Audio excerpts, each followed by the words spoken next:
الفاتحة.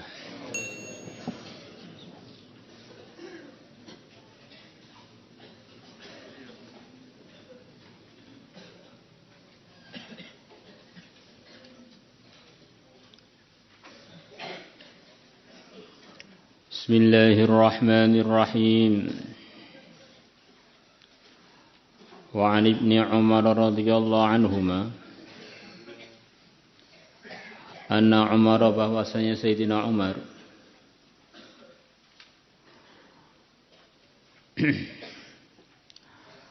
kharaja, beliau keluar ilal masjid, menuju masjid. Fawajada Mu'adzan, maka beliau menemukan Sayyidina Mu'adz inda qabrin Nabi, di dekatnya inda qabri Rasulullah, di dekatnya kuburnya Rasulullah sallallahu alaihi wasallam. Yabki, dalam keadaan beliau menangis.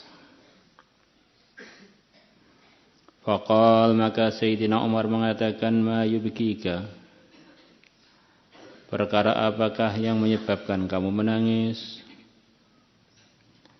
Qal, beliau bersabda, beliau mengatakan, hadithun, aku menangis karena ada hadis, atau hadithin, aku menangis karena ada sebuah hadis. Sami'tuhu, yang aku telah mendengarnya. Mir Rasulillah, dari Rasulullah sallallahu alaihi wasallam. Qal, beliau bersabda, al-yasiru minar riya'i, al-yasiru, yang sedikit, minar riya'i, dari riya', syirkun, merupakan penyekutuan dengan Allah. Jadi antara tuntutan mentauhidkan Allah adalah mengikhlaskan amal karena Allah, memurnikan amal karena Allah. Karena selain Allah itu enggak punya apa-apa. Bahkan selain Allah itu tidak ada, diadakan. Maka Nabi bersabda bahwa pamer itu walaupun sedikit, niat untuk memamerkan amalan kepada selain Allah, kepada makhluknya Allah, biar dilihat, biar dipuji, biar disanjung. Ini adalah bagian dari menyekutukan Allah. Di antara artinya bagian dari kelirunya tauhid. Tidak boleh dibiarkan berterusan, harus dihentikan. Nah, sebagian ulama yang hati-hati, ya memang ini menyebabkan tauhid kita bisa enggak diterima oleh Allah. Karena berarti kita ini belum tuntas di dalam mempraktikkan tauhid. Wong makhluk itu enggak punya apa-apa, enggak bisa apa-apa. Kok kita pamer pada mereka, itu berarti kan ada kekeliruan. Wah, ini kok hebat biar digitukan. Karena terusannya hadis ini sambung dengan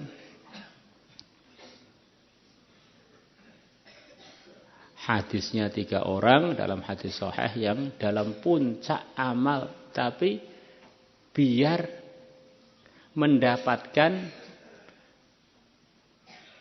sanjungannya makhluk.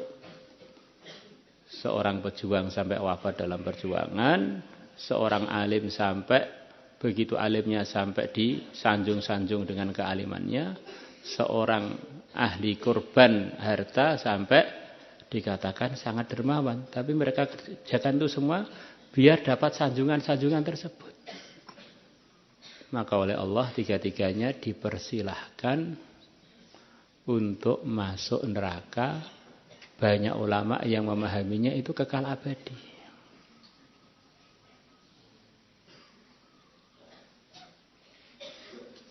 Maka riya itu harus dihindari,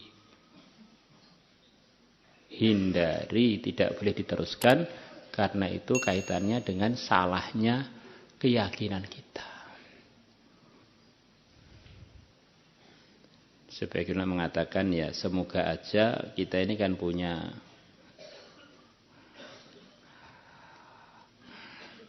sifat kemakhlukan yang kadang-kadang sifat kemakhlukan tadi bukan kok maksudnya kita ini berharap kepada makhluk, tapi kita ini ya punya kepinginan supaya disanjung-sanjung tanpa kepikiran bahwa kita mengharap kepada makhluk atau menganggap makhluk bisa mendatangkan madharat atau manfaat. Tidak sampai begitu, tetapi ya sebagai manusia yang lemah kadang-kadang punya pemikiran-pemikiran yang menunjukkan kelemahan dia. Mbok yo saya diperhatikan toh, mbok yo saya ya gitu. Apalagi kalau makhluknya itu wanita, istri. Nah, itu enggak kepikiran mau menyekutukan Allah atau punya keyakinan makhluk itu datangkan manfaat atau madharat. Tetapi memang manusia ini dihidupkan oleh Allah dalam dunia tasabbub. Dunia yang isinya itu usaha asbab. Walaupun asbab itu sendiri menurut keyakinan orang beriman tidak bisa mendatangkan apapun. Yang bisa mendatangkan yang menciptakan asbab itu. Maka harapannya kalau orang itu seperti pamer tapi yakinnya lurus, tidak termasuk bagian dari syirik yang ditegur oleh Nabi tadi. Sebagaimana kita dalam dunia biasa minta tolong teman kita, buatkan teh, bantu saya ngangkat barang, maka itu bukan kok kita nganggap dia ini sebagai punya kekuatan tanpa Allah, juga enggak. Ya memang kita ini di dunia yang isinya asbab, maka kita usaha berasbab. Tapi hatinya tetap yakinnya kepada yang menciptakan asbab.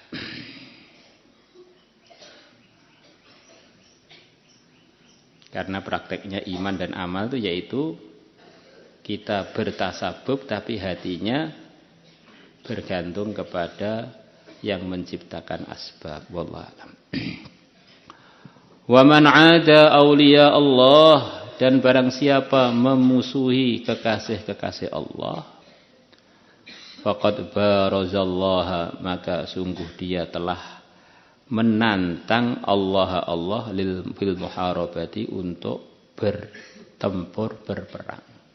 Mubarazah itu lawan satu berhadapan, itu biasanya mubarazah. Ngajak, kalau bahasa makhluknya ngajak kelahi Allah. Ngajak berperang dengan Allah. Ya kalau orang berperang dengan Allah, ya dia pasti akan kalah, akan rugi, akan hancur, akan hina. Lah sekarang walinya Allah itu siapa? Ya walinya Allah itu tentu saja tingkatan-tingkatan. Minimalnya walinya Allah setiap orang yang membawa kalimat la ilaha illallah. Itu bagian dari walinya Allah. Allah tidak menitipkan kalimat tauhid ini, kalimat ikhlas ini kecuali kepada orang-orang yang akan dimasukkan di surganya Allah. Dan surganya Allah itu khusus untuk orang-orang yang dicintai Allah. Maka hati-hatinya hadis ini kita terapkan supaya kita tidak bertengkar dengan orang beriman siapapun. Kecuali kalau kita punya alasan. Ini aslinya begitu itu, karena setiap orang beriman itu adalah walinya Allah. Supaya kita tidak kena murkanya Allah. Kalau kita kena murkanya Allah, mau lari kemana?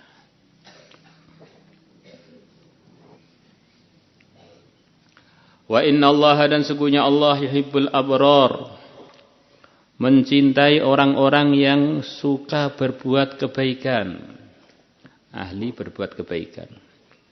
Al-atqiyah, yang mereka adalah orang-orang yang bertakwa. Al-akhfiya adalah orang-orang yang tidak tenar, yang tersembunyi. Kemarin telah diceritakan bahwa Sa'ad bin Abi Waqqas yang begitu masyhurnya sebagai pahlawannya Islam, sebagai pertama kali orang yang mengalirkan darah dalam memperjuangkan dan membela agama. Pertama kali orang yang manah fisabilillah. Mungkin pimpinan tertinggi di dalam mengalahkan Persia. Maka di waktu zaman ikhtilafnya Sayyidina Ali dan Sayyidina Muawiyah, posisi beliau ini adalah orang yang paling berpengaruh di antaranya beliau. Beliau telah memimpin perang yang zaman itu posisi yang seperti beliau mungkin tinggal beliau saja. Jenderal tertinggi. Maka beliau memilih uzlah karena resikonya kalau beliau ikut salah satu front Sayyidina Ali, Sayyidina Muawiyah, nanti korbannya dari kalangan muslimin itu akan bisa berlipat-lipat ganda. Di samping beliau memang ahli dalam pertempuran, juga pengikutnya sangat banyak. Maka beliau ditegur anaknya, kok orang-orang engkau biarkan ayahku pada keroyokan kekuasaan. Maka anaknya dipukul oleh beliau, ini gimana sih, saya ini sudah punya dalil. Tenar sudah, saya sekarang pengen meraktekkan tidak tenar. Nah, kurang lebih begitu itu. Alladzina in ghabu lam yuftaqadu. Yaitu orang-orang kalau mereka tidak hadir, lam yuftaqadu, tidak dicari-cari. Tafakut, nyari-nyari, gimana keadaan kamu, gimana ahwal kamu, gimana itu. Tafakut. Di tingkatan ketidaktenarannya, kalau enggak hadir itu enggak ada yang merasa kehilangan dia. Wujuduhu ka'adamihi. Jadi dia ada atau tidak enggak ada, terus enggak ada yang anggap. Tapi ini bagian dari orang yang dicintai Allah. Wa in hadharu, kalau mereka hadir, lam yu'rafu, mereka tidak dikenal. Kalau enggak hadir enggak ada yang merasa kehilangan. Kalau hadir enggak ada yang merasa diuntungkan, enggak ada yang kenal. Qulubuhum, hati-hati mereka, masabihul huda, adalah lampu-lampu hidayah. Ya, hatinya itu isinya markas hidayah.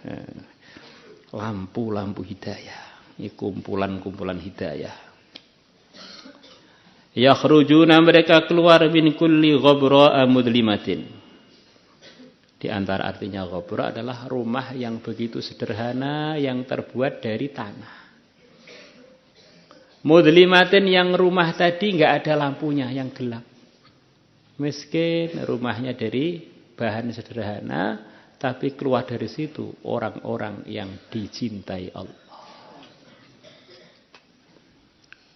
Orang itu kalau targetnya itu dicintai Allah itu kan nanti mudah. Jadi kalau targetnya tenar, targetnya kondang, targetnya diperhatikan orang, kan jadi banyak masalah. Karena makhluk itu kan banyak. Dan semuanya menjalani takdirnya masing-masing. Maka kalau kita ini nuntut makhluk sefaham dengan kita, sefaham dengan keinginan kita, alangkah capeknya. Jadi kalau kita ini dengan Allah, Allah itu kan hanya satu. Apa yang diinginkan Allah atau apa yang disenangi Allah kita kerjakan, yang dimurkai tinggalkan, mudah jadinya. Kadang-kadang orang berpikir meridhokan Allah itu sulit. Oh tidak, meridhokan Allah itu gambarannya mudah, karena Allah hanya satu. Jadi kalau meridhokan makhluk itu sulitnya pol, walaupun makhluk itu namanya istri, sulitnya pol. Nanti enggak puas lagi, minta apa lagi. Itu istrinya satu, kalau 4 tambah ringan. Allah. Jadi kadang-kadang orang tuh berpikiran tuh kebalik-balik. Pengen ridhonya makhluk. Ya makhluk tuh banyak loh. Pusing kita ini. Tapi kalau kita ini pengen ridhonya Allah, sudah. Allah ridho pada saya, sudah. Saya ada apa-apa minta kepada Allah. Kalau Allah sudah memberi, semua makhluknya tidak akan bisa menghentikan. Kalau belum, semua makhluknya nggak bisa memberi. Hidup akhirnya ayem, tidur nyenyak. Senyum, lepas, lebar. Tidak beban, semuanya sudah ada yang ngatur. Dan yang ngatur Maha Penyayang. Yang mengatur Maha Tahu. Yang mengatur Maha Bijaksana. La ilaha illallah. Dijadikan orang tenar, asalkan Allah ridho, ya ridho dengan ketenaran. Dijadikan gak kondang belas, ngelamar siapa aja ditolak, ridho, asalkan Allah ridho pada saya. Enak kalau pertimbangannya itu ridhonya Allah, cintanya Allah itu enak. Tapi kalau pertimbangannya makhluk, sudah banyak kekecewaan yang akan silih berganti datang pada kehidupan kita. La ilaha illallah. Rawahu Ibnu Majah wal Hakim wa qala sahihun wa la illata lahu, dan hadis yang enggak ada penyakitnya.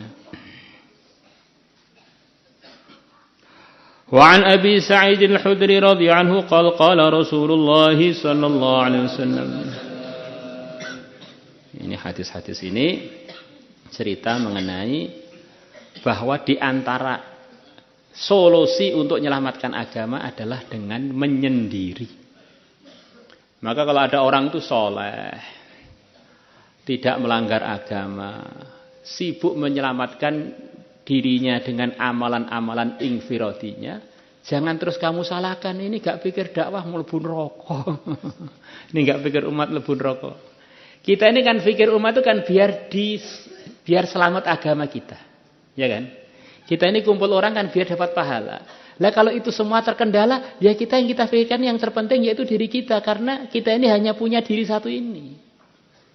Itu tuh saja, ini adalah solusi yang kedua selepas yang terbaik adalah orang itu memang berkumpul dengan masyarakat untuk cari pahala sebanyak-banyaknya. Tapi kalau posisinya seperti Sa'ad bin Abi Waqqas mau kumpul masyarakat, jadi masalah besar nanti. Beliau akan dimintai pendapat, disuruh mimpin, disuruh begini, wah Masya Allah. Alhamdulillah aja di Taif sampai sak wafatnya.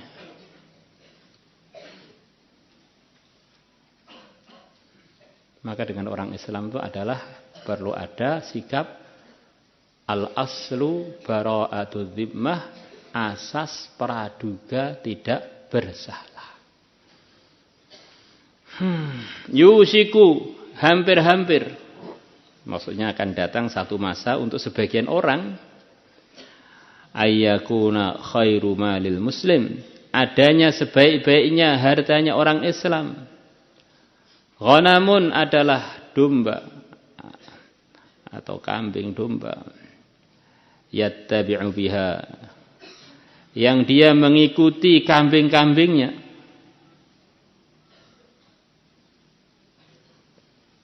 Sya'afal jibal, pucuk-pucuk gunung.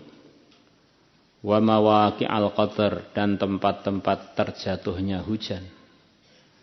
Dia bawa kambingnya untuk naik ke gunung, turun ke lembah-lembah yang didatangi hujan untuk mengembala kambing-kambingnya tadi. Tujuannya, enggak kumpul orang nih, kumpulnya dengan kambing. Tapi dipuji oleh Rasulullah, karena kalau kumpul masyarakat waktu itu agamanya rusak. Yafirru bidinihi minal fitani, dia lari dengan membawa agamanya dari fitnah-fitnah. Di antara artinya fitnah itu adalah satu ujian yang dengan sebab ujian itu dia bisa terganggu agamanya. Itu di antara artinya fitnah itu begitu. Rawahul Bukhari, Imam Bukhari telah meriwayatkannya. Sya'afal jibal artinya sya'aful jibal bi fathhi shinil mu'jamah wal 'ainil jami'an. Huwa sya'aful jibal itu adalah ru'usuha adalah pucuk-pucuknya gunung, wa 'aliha, dan bagian yang tertingginya gunung-gunung tersebut. La ilaha illallah.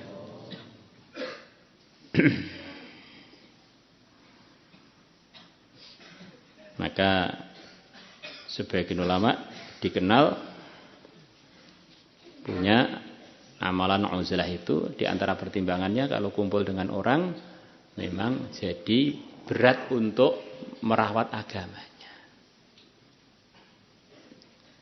Seperti cerita kehidupan Uwais Al-Qarani yang disabdakan Nabi, termasuk sebaik-baiknya tabi'in adalah Uwais Al-Qarani.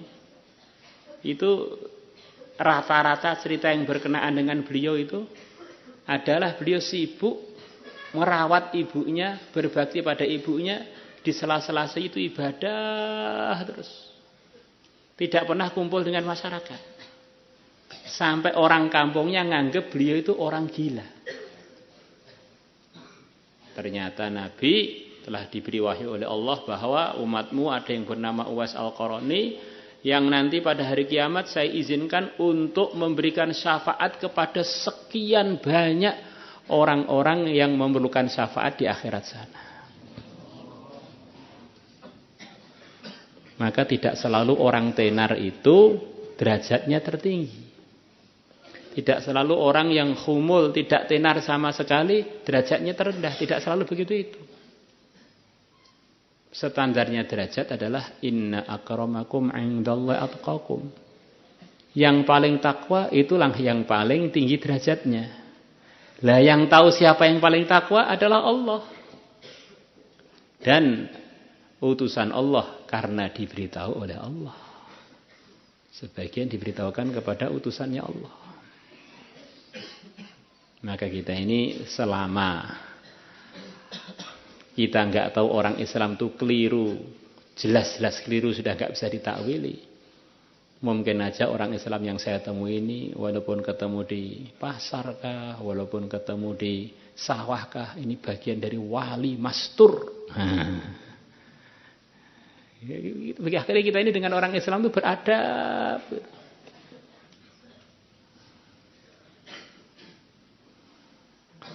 La ilaha illallah. Maka kalau kita bersikap sopan tadi kan jadinya akhirnya ada gambaran untuk selamat dari menyakiti kekasih-kekasih Allah. Kita mandang orang yang bergaul dengan masyarakat dengan amal agama, ataupun orang yang menyendiri tapi terus amal agama, dengan pandangan yang positif. Tidak mengharuskan orang itu harus selalu kumpul dengan manusia. Itu sahabat-sahabat Asyarah Mubasyarah bil Jannah pun, yang diantaranya adalah Sa'ad bin Abi Waqqas, memilih hidup uzlah di akhir kehidupan beliau. Al-Imam Malik rahimahullah terkenal begitu rajinnya beliau menjaga amal-amal sunnah, termasuk menjaga sholat jamaah di Masjid Nabawi. Begitu wibawanya beliau sampai raja-raja pada cemburu karena beliau lebih wibawa daripada penguasa waktu itu. Maka beberapa tahun sebelum beliau wafat, tidak pernah pergi ke Masjid Nabawi sampai saat wafatnya. Semacam hidupnya setengah uzlah. Imam Malik rahimahullah. Maka ulama-ulama itu sampai sekarang tidak tahu kenapa Imam Malik tidak pergi ke masjid itu, kenapa. Maka ada orang di zamannya itu datang kepada Imam Malik. Imam, kenapa Tuan kok tidak pergi ke masjid seperti dulu-dulu? Maka beliau menjawab, tidak semua alasannya seseorang perlu diberitahukan kepada orang lain. Akhirnya orang jadi penasaran, apa alasan beliau? Tapi beliau sudah menyiapkan alasannya dan tidak pengen sampai beliau wafat siapapun tahu alasan itu. Akhirnya jadi teka-teki sejarah. Jadi Imam Malik gak ning masjid alasannya apa tuh gak ngerti.